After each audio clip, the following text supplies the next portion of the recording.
প্ৰেমাস্পদক উপহাৰ দি সকলোৱে ভাল পায় প্ৰেমৰ বাবে এই ভাৰততেই নিৰ্মাণ হৈছিল তাজমহলৰ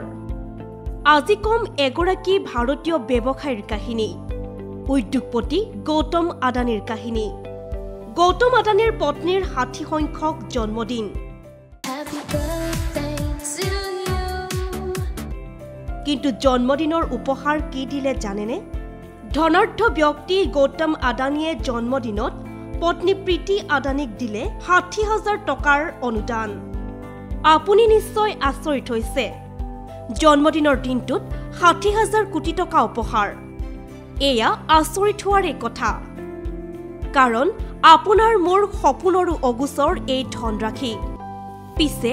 এই ধনৰাশি ব্যৱহাৰ হ'ব এক বিশেষ কামত উদ্যোগপতি হলেও সমাজ আৰু আৰ্তজনৰ সদায় সহায় কৰি আহিছে গৌতম আদানীয়ে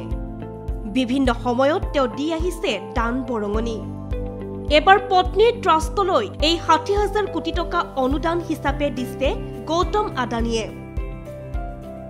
এই 60,000 কোটি টকা পত্নীয়ে আৰ্তজনৰ সহায় কৰিব